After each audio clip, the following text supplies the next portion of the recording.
Assalamualaikum warahmatullahi wabarakatuh. Alhamdulillah. Wassalatu wassalamu ala rasulillah wa ala alihi wa sahbihi wa man wala. Amma ba'du. Alhamdulillah. Puji syukur kepada Allah subhanahu wa ta'ala atas limpahan rahmat dan nikmatnya. Baiklah, saya akan menyampaikan materi studi Quran. Program Pasca Sarjana Institut Agama Islam Negeri Samarinda. Menyampaikan materi tentang sejarah turunnya Al-Quran. Dosen pengampu Dr. Mursalin MAG.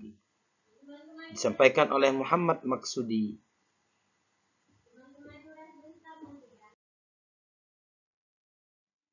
Sejarah turunnya Al-Quran oleh kelompok 2 Muhammad Maksudi. Al-Quran adalah kitab suci yang diturunkan oleh Allah Subhanahu wa ta'ala sebagai petunjuk bagi umat manusia. Al-Quran adalah kitab yang harus dibaca, dipahami, dihayati, direnungkan, serta diamalkan agar menjadi petunjuk bagi umat manusia. Sebagaimana firman Allah Subhanahu wa ta'ala dalam Al-Quran, "Inna hadzal Qur'ana yahdi lillati hiya aqwamu wa yubashshirul mu'minin alladzina ya'maluna as-salihati anna lahum ajran kabira." Sungguhnya Al-Quran ini memberikan petunjuk kepada jalan yang lebih lurus dan memberi kabar gembira kepada orang-orang mukmin yang mengerjakan amal soleh, bahwa bagi mereka ada pahala yang besar. Surat Al-Isra ayat 9.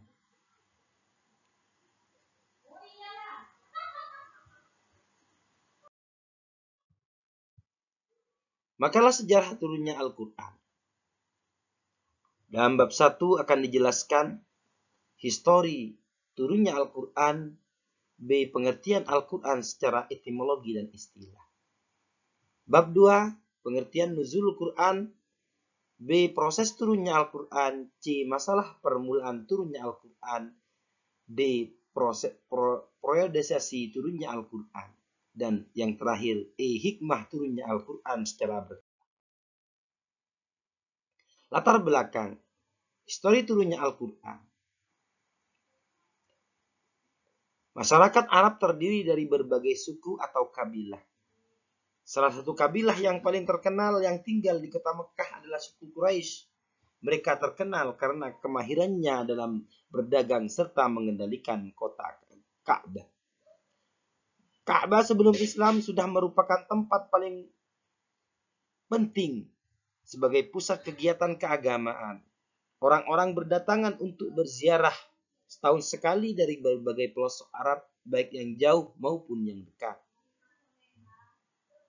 Mereka sangat membanggakan sukunya, Ashabiyah, atau suku yang lain, dan saling berselisih tentang suku mana yang paling mulia di antara mereka. Selalu mendahulukan hawa nafsunya dari akalnya. Peperangan dan balas dendam merupakan hal yang biasa. Berjudi, minum minuman keras, dan pelacuran mendapat tempat yang layak dan kegiatan rutin yang tidak bisa dipisahkan dari kehidupan mereka. Sifat-sifat itulah yang kemudian disebut sebagai jahiliyah. Bukan berarti kebodohan dalam bidang intelektual, tapi kebodohan dari petunjuk ilahi dalam menuntun hidupnya. Dan kepada masyarakat seperti inilah Allah menurunkan Al-Quran melalui Nabi Muhammad sebagai pengemban risalahnya.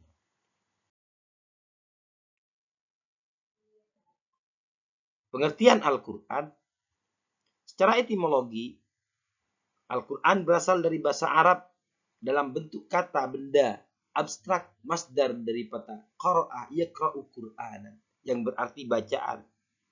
Sebagian ulama berpendapat bahwa kata Al-Quran diambil dari kata qara'ah, melainkan isim alam, nama suatu bagi kitab yang mulia.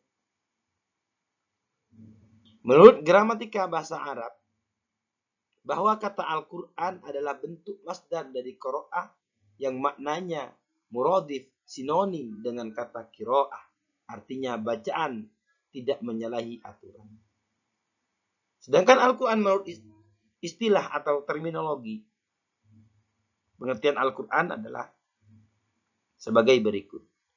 Jalaluddin As-Suyuti berpendapat Al-Quran adalah firman Allah yang diturunkan kepada Muhammad Sallallahu Alaihi Wasallam untuk mendukung pihak-pihak yang menentangnya, walaupun hanya dengan satu surat saja dari Al-Quran. Muhammad Ali As-Sabuni berpendapat Al-Quran adalah kalamullah yang tiada tandingnya yang diturunkan kepada Muhammad Sallallahu Alaihi Wasallam sebagai penutup para nabi dan rasul melalui wasiat malaikat Jibril alaihissalam dan ditulis kepada mushaf-mushaf yang kemudian disampaikan kepada kita secara mutawatir. Membaca dan mempelajarinya merupakan suatu ibadah yang dimulai dengan suratul Fatihah dan ditutup dengan surat An-Nas. Sedangkan menurut Syekh Muhammad Al-Qudari, baik pengertian Al-Quran adalah firman Allah Subhanahu wa taala yang berbahasa Arab yang diturunkan kepada Muhammad sallallahu alaihi wasallam untuk memahami isinya dan untuk diingat selalu, yang disampaikan kepada kita dengan jalan mutawatir dan telah tertulis dalam mushaf antara kedua kulitnya. Dimulai dengan suratul Fatihah dan diakhiri dengan surat An-Nas. Itulah pengertian Al-Quran menurut para tokoh. Nuzulul Quran merupakan mudhof ilaih, gabungan dua kata, yaitu kata nuzul dan kata Quran. Secara harfiah, kata nuzul mempunyai arti menurunkan tempat yang tinggi. Sedangkan menurut Abdul Azim Az-Zarqani, kata nuzul itu sama dengan kata i'lam, memberitahu. Quran secara etimologi yaitu berasal dari masdar, diambil dari kata masdar qara'a yaqra'u Qur'anan yang berarti baca. Sekarang terminologi, Quran adalah kalamullah, firman Allah yang bersifat mukjizat yang diturunkan kepada Muhammad sebagai penutup para nabi dan rasul dengan perantara Al-Amin Jibril alaihissalam, tertulis di mushaf, diriwayatkan secara mutawatir. Membacanya adalah ibadah, diawali suratul Fatihah dan diakhiri dengan surat An-Nas.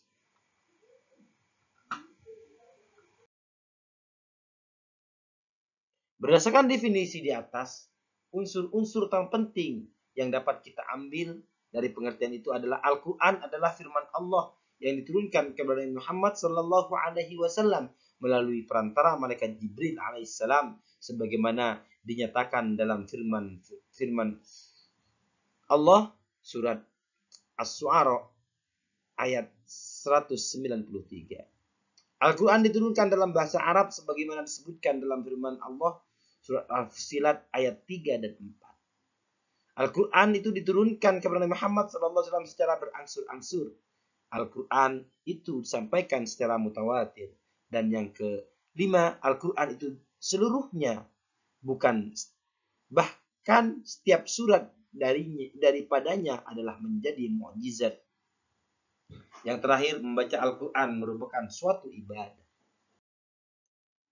Selanjutnya, Allah berfirman dalam Al-Quran, وَقَالَ الَّذِينَ كَفَرُوا لَوْلَا نُزِّلَ عَلَيْهِ الْقُرْآنُ جُمْلَةً وَاحِدَةً كَذَلِكَ لِنُثَبِّتَ بِهِ فُؤَادَكَ وَرَتَّلْنَاهُ تَرْتِيلًا. Yang artinya, berkatalah orang-orang yang kafir, mengapa Al-Quran itu tidak diturunkan kepadanya sekali turun saja? Demikianlah supaya kami perkuat hatimu dengannya. Dan kami membacanya secara tartil, teratur, dan benar. Al-Furqan ayat 32. Proses turunnya Al-Quran. Mana Al-Qatan berpendapat ada dua mazhab pokok di kalangan para ulama di seputar pemahaman proses turunnya Al-Quran. Ibnu Abbas dan sejumlah ulama berpendapat bahwa yang dimaksud turunnya Al-Quran adalah turunnya Al-Quran secara sekaligus ke Baitul Izzah di langit dunia untuk menunjukkan kepada para malaikatnya bahwa besarnya masalah ini. Selanjutnya Al-Quran diturunkan kepada Nabi Muhammad Sallallahu Alaihi Wasallam secara bertahap kurang lebih 20 tahun. Hal ini sesuai dengan peristiwa-peristiwa yang mengiringinya sejak Nabi Muhammad Sallallahu Alaihi Wasallam diutus sampai wafatnya. Pendapat ini didasarkan pada riwayat-riwayat dari Ibnu Abbas. Pendapat yang kedua, Asy-Syibi berpendapat bahwa asal turunnya Al-Quran dimulai pada Lailatul Qadar di bulan Ramadan, yaitu malam diberkahi. Setelah itu diturunkan secara bertahap sesuai dengan peristiwa yang mengiringinya selama kurang lebih 23 tahun. Dengan demikian, Al-Quran hanya memiliki satu cara turun, yaitu turun secara bertahap kepada Rasulullah Sallallahu Alaihi Wasallam. Selanjutnya, samping dua pendapat mayoritas di atas, terdapat lagi pandangan-pandangan yang lain tentang turunnya Al-Quran. Pendapat yang menyebutkan bahwa Al-Quran diturunkan ke langit dunia pada 20 malam kemuliaan, yaitu Lailatul Qadar.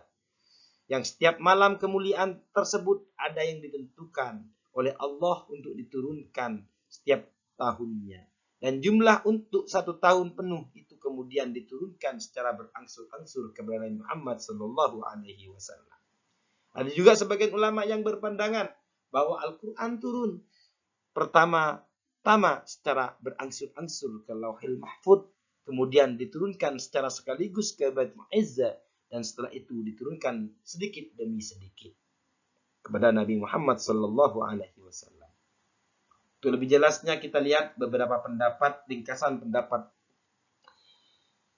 yaitu yang pertama, nomor 1, diturunkan sekaligus ke Lauhil Mahfuz dan sekaligus diturunkan ke Baitul Izzah, diturunkan ke Nabi Muhammad melalui malaikat Jibril secara berangsur-angsur. Pendapat yang kedua, diturunkan ke Lauhil Mahfuz sekaligus diturunkan Izzah tiap tahun pada malam Lailatul Qadar, dan diturunkan kepada Nabi Muhammad secara berangsur-angsur. Pendapat yang ketiga, diturunkan ke Lauhil Mahfuz itu secara berangsur-angsur, diturunkan ke Baitul Izzah sekaligus, dan diturunkan ke Nabi Muhammad secara berangsur-angsur. Keterangan pendapat nomor 1 ini yang paling masyhur dan banyak diambil oleh para ulama. Selanjutnya, masalah permulaan Al-Quran diturunkan, nuzulul Quran.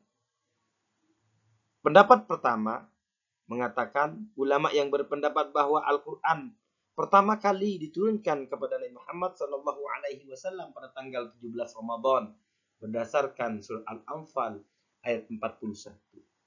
Pendapat kedua, yaitu ulama yang berpendapat bahwa Al-Quran diturunkan pada tanggal permulaan itu tanggal 24 Ramadan berdasarkan dalam tafsir Ibnu Katsir dijelaskan sebagai berikut. Yamdahullahu ta'ala syahr Ramadan min baini sa'iris syuhur bi anna ikhtarahu min bainihinna li inzal Qur'anil azim.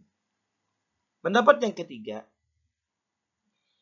pendapat lain yang mengatakan Al-Quran diturunkan pada tanggal 18 Ramadan, dan ada pula yang mengatakan tanggal 19 Ramadan. Syekh Izzuddin Ali Ibn Al-Asir dalam kitabnya Al-Kamil menyebutkan, wa kana nuzulu wahyi alaihi yaumal isnain bila khilaf waqtalahu fi ayil isnain kana dzalik ila akhirih. Ini masalah permulaan. Jadi ada 3 pendapat. Yang pertama kali Al-Quran diturunkan tanggal 17 Ramadan. Pendapat kedua tanggal 24 Ramadan. Pendapat ketiga ada yang mengatakan 18 dan 19 Ramadan. Selanjutnya, periodisasi turunnya Al-Quranul Karim. Periode pertama, turunnya wahyu pertama. Beliau belum ditugaskan untuk menyampaikan apa yang diterima. Oleh karena itu, maka status beliau hanya sebagai seorang nabi. Sehingga periode pertama ini Iqra diturunkan kepada Nabi Muhammad, Al-Alaq ayat 1 sampai 5. Periode kedua itu turunnya Al-Quran berlangsung selama 8-9 tahun. Pada periode ini terjadi pertarungan hebat antara gerakan Islam dan Jahiliyah. Gerakan oposisi terhadap Islam menggunakan segala cara dan sistem untuk menghalangi kemajuan dakwah Islamiyah, dimulai dengan fitnah, intimidasi, dan penganiayaan yang mengakibatkan para penganut ajaran Al-Quran ketika itu terpaksa berhijrah ke Habasyah, dan akhirnya mereka termasuk Rasulullah hijrah ke Madinah. Pada masa ini, redaksi Al-Quran turun secara silih berganti. Satu pihak menerangkan kewajiban-kewajiban prinsipil penganutnya sesuai dengan kondisi dakwah ketika itu. Periode ketiga, selama masa periode ini, dakwah Al-Quran telah dapat mewujudkan suatu prestasi besar karena penganut-penganutnya telah dapat hidup bebas melaksanakan ajaran-ajaran agama yang dianutnya di Madinah. Periode ini berlangsung selama 10 tahun. Periodisasi turunnya Al-Quran. Menurut Quraisy Shihab, sejarah turunnya Al-Quran menjadi 3 periode. Meskipun pada hakikatnya periode pertama dan periode kedua adalah pembagian tersebut tergolong ayat-ayat Makkiyah dan ayat Madaniyah. Nuzulul Quran, periode pertama, turunnya Al-Quran pertama, beliau belum ditugaskan untuk menyampaikan apa yang diterima oleh karena beliau berstatus sebagai nabi. Periode kedua, pengetahuan dasar mengenai sifat-sifat Allah, sifat dan af'al Allah, misalnya surat Al-A'la, surat ke-7 yang diturunkan atau surat Al-Ikhlas. Periode ketiga, keterangan mengenai dasar-dasar akhlak Islamiyah serta bantahan-bantahan secara umum mengenai pandangan hidup masyarakat jahiliyah ketika itu. Catatan, surat At-Takasur mengecam mereka yang menumpuk-numpuk harta. Contohnya, periode ketiga ini surat Al-Ma'un mengecam mereka yang menumpuk-numpuk.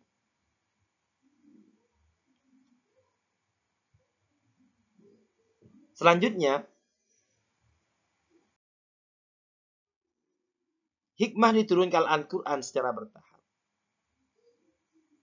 Al-Quran diturunkan kepada Rasulullah sekaligus satu kitab, tapi secara berangsur-angsur, surat per surat dan ayat per ayat.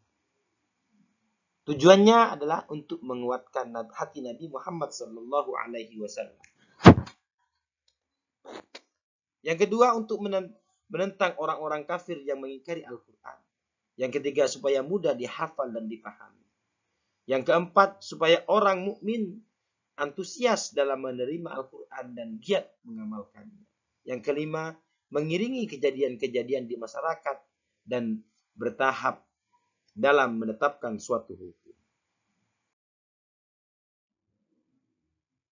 Sekian dan terima kasih. Kurang dan lebihnya mohon maaf. Akhiran, assalamualaikum warahmatullahi wabarakatuh.